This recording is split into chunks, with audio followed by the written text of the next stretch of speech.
गरुड़ पुराण हिंदू धर्म के 18 महापुराणों में से एक है। ये पुराण मुख्य रूप से जीवन, मृत्यु, पुनर्जन्म, कर्मफल, स्वर्ग, नरक और मोक्ष के रहस्यों पर प्रकाश डालता है। जब किसी व्यक्ति की मृत्यु होती है तो उसके बाद आत्मा के साथ क्या होता है, इसका विस्तृत विवरण गरुड़ पुराण में मिलता है। जब किसी व्यक्ति की मृत्यु का समय आता है तो आत्मा को शरीर से निकालने के लिए यमदूत आते हैं। यदि व्यक्ति ने अच्छे कर्म किए हैं तो यमदूत उसे शांति पूर्वक ले जाते हैं। यदि उसने बुरे कर्म किए हैं तो यमदूत उसे भयभीत करते हुए और कष्ट देते हुए शरीर से खींचकर निकालते हैं। शरीर छोड़ने के बाद यमदूत आत्मा को तुरंत यमलोक नहीं ले जाते। गरुड़ पुराण के अनुसार वे आत्मा को लगभग 24 घंटे के लिए अपने साथ रखते हैं। इस अवधि में आत्मा को उसके पूरे जीवन का लेखा जोखा, पाप और पुण्य दिखाया जाता है, जो एक तरह से उसके जीवन का पुनरावलोकन होता है। इसके बाद आत्मा को कुछ समय के लिए वापस उसी घर में छोड़ दिया जाता है जहां उसने शरीर का त्याग किया था। वापस आने के बाद आत्मा एक प्रेत रूप में अपने घर परिवार के आसपास भटकती रहती है। वो अपने प्रियजनों को देखने, उनकी बातें सुनने और अपनी उपस्थिति महसूस कराने की कोशिश करती है, लेकिन भौतिक शरीर न होने के कारण ऐसा कर नहीं पाती। ये अवस्था आत्मा के लिए अत्यधिक कष्टदायक होती है, क्योंकि वो अपने परिवार से मोह के कारण जुड़ी रहती है। इस 13 दिनों की अवधि में परिवार के सदस्य पिंडदान, तर्पण और अन्य धार्मिक कर्मकांड करते हैं, जिससे आत्मा को आगे की यात्रा में शक्ति और शांति मिलती है।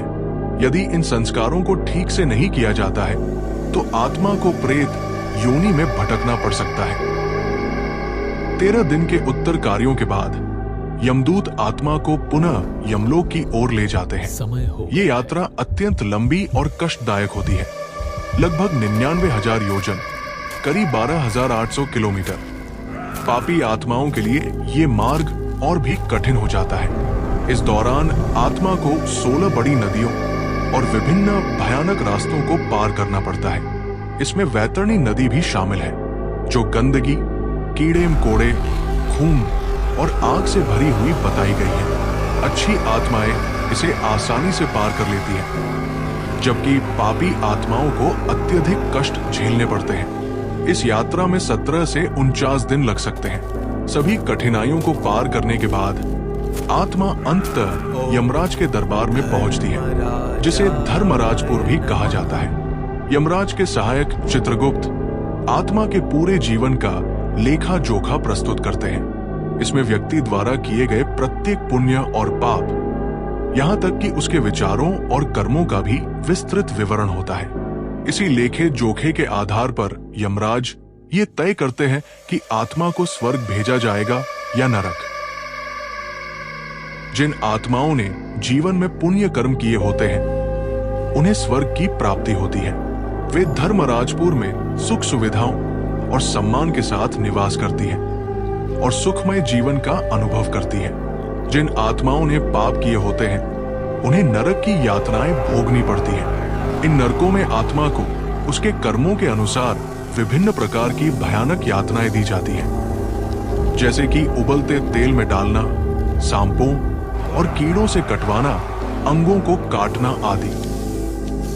स्वर्ग या नरक में अपने कर्मों का फल भोगने के बाद आत्मा को पुनः पृथ्वी पर नया जन्म मिलता है।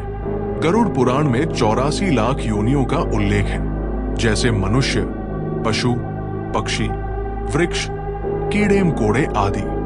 आत्मा को उसके बचे हुए कर्मों और गुणों के आधार पर अगली योनि मिलती है। जब आत्मा अपने सभी कर्मों का फल भोग लेती है और आध्यात्मिक ज्ञान प्राप्त कर लेती है, तभी उसे जन्म मृत्यु के इस चक्र से मुक्ति मिलती है।